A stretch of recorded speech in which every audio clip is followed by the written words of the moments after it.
We are going to talk about a movie. This is going to be a disaster. It was one of the best movies of the year. It's gonna go so well.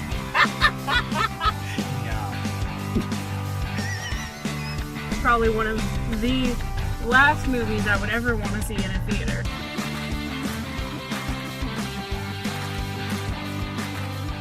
What is going on, everybody? Taylor here, and we are back with a movie review. We are. We have had a bit of a rough time keeping up with movies that aren't 10 years on movies lately.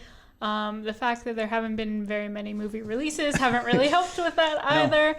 But we went back to our first screening since March. We went to a theater. We went to a movie theater. To a movie theater. And went to a screening. We only have 2 active cases in Queensland right now. Yep. So everything's kind of slowly going through stages to reopening back up, and we're finally at the movie theater stage. Yeah. And it was beautiful. It was. Like, it was a beautiful experience. Like, it was literally only our one theater that was in the building. Yep. There was no other movies playing except for the movie we were there to screen, and there was about 20 of us there, and it was beautiful. It was fantastic. It was great. But the movie we saw was also beautiful. We finally got to see this movie that has been raved about since last year when it came out. And so we actually finally got to see Waves, and Waves is a beautifully heartbreaking, emotional roller coaster of a movie. I didn't know anything about Waves going into it. Neither did I. All I knew was that it had gotten some pretty big praises when it had come out in the US, but I didn't actually know what it was about. Yeah. So it's a bit of a gut punch if you don't know what it's about. Yeah. So going in, I don't really want to mention much. I don't want to spoil anything major, but it's brutal. Yep. And it feels very genuine.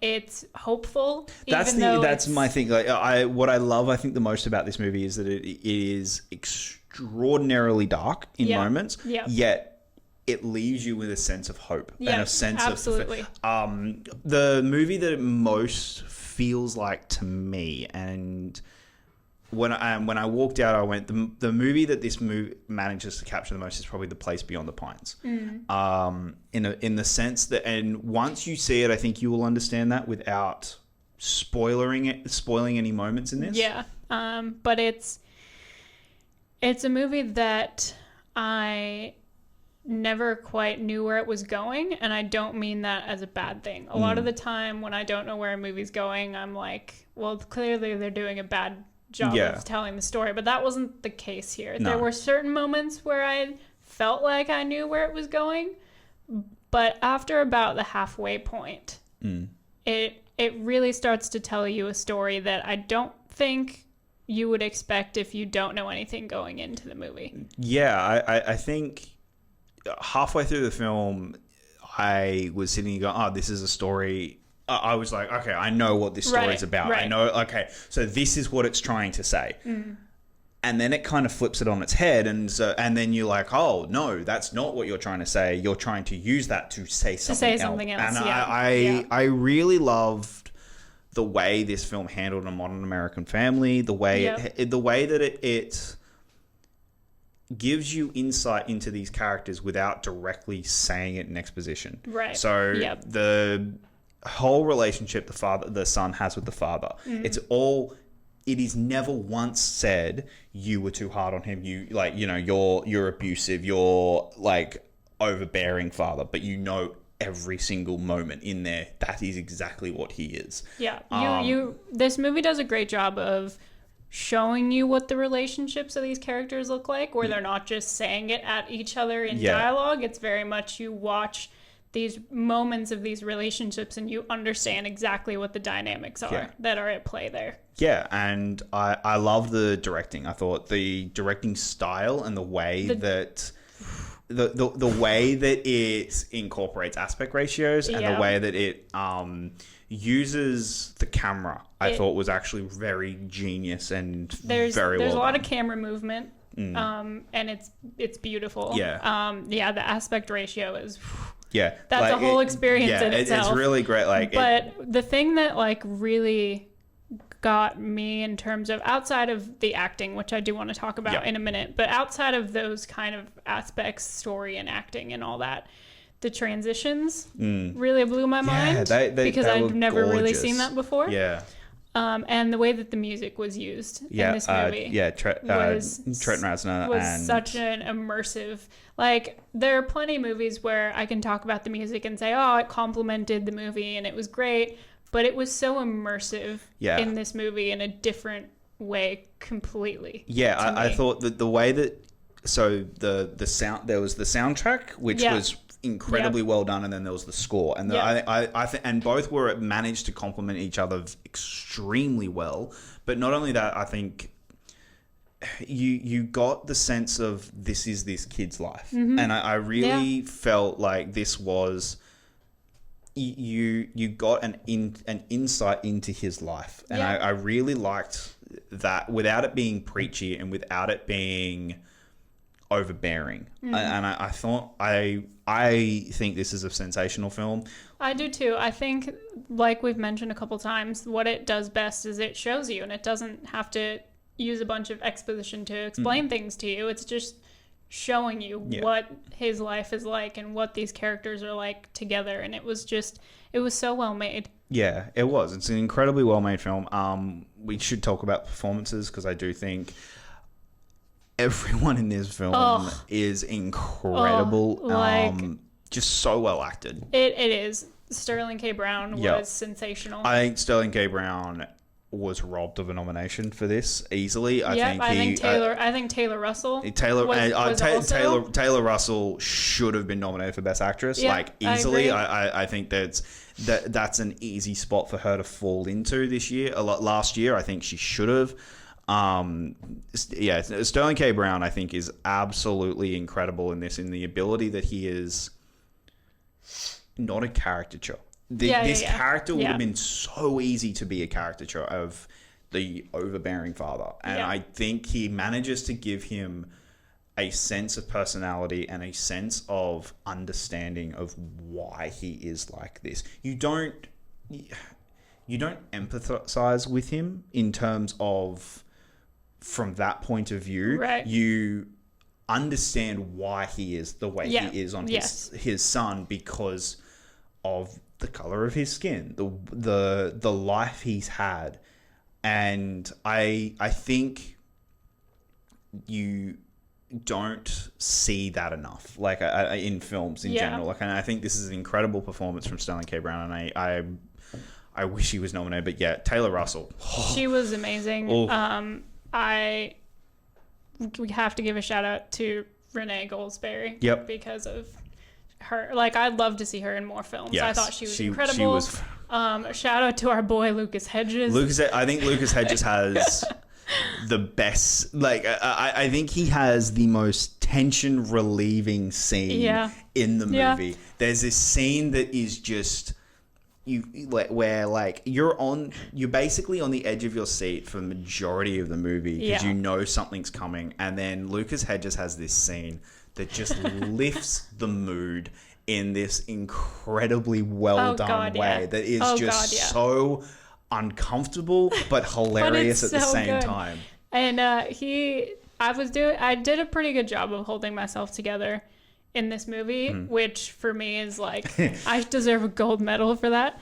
There's a scene that he is in, though, that is the one that eventually breaks me. And I don't want to spoil anything for anyone, but as soon as it gets to a specific scene involving him in the movie, I just completely lost it. I do think we should mention that this director is a white male director. I didn't know that going into the movie, so it didn't color the way I perceived the film. I knew he had directed It Comes at Night beforehand, and in my mind, I was like, I'm pretty sure he was a white director. Like, I was fairly certain he was a white director. I wasn't 100% sure, but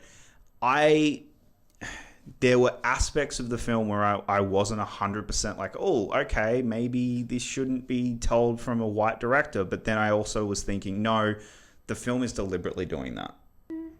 I mean, I don't have a problem with it. I don't think it was handled poorly, but I'm white, so I'm not going to talk too much about that because I don't really think that I should. Yeah.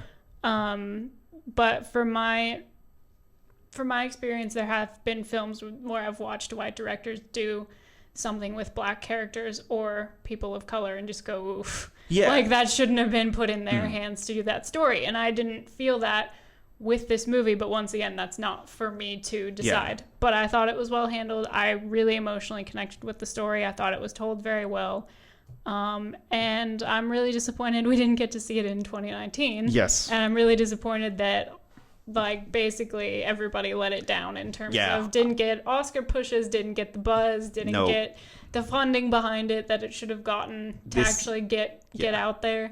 But I would definitely recommend this movie. Yep.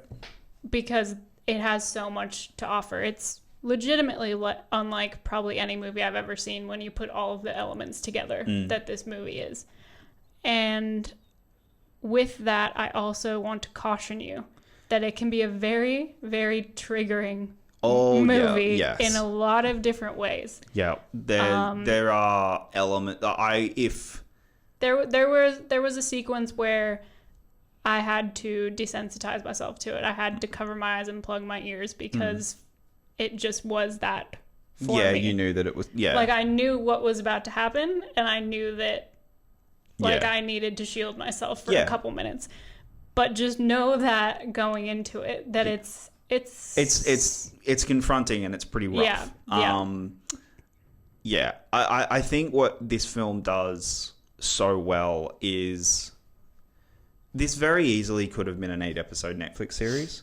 Yeah. And it kind of just goes, no, films can still do this. Like films are still able to tell this type of story that mostly is now being taken over by television in like prestige television. But it decides, no, we can tell this same story in a film and make it just as powerful and just as impactful. And I think that's what the power of this film is showing you the power of film and that you can tell a story that is epic in every sense of the word, in terms of the scope and in terms of what it's actually telling, and still do it in under 2.5 hours. Yeah. That has all of the impact and shock and moments of a Netflix or an Amazon show, and do it in 2.5 hours. And it's still as impactful. And I think that is a huge testament to the film. I agree. I definitely think that, or at least I hope that eventually it's going to find its audience. Yeah. I think as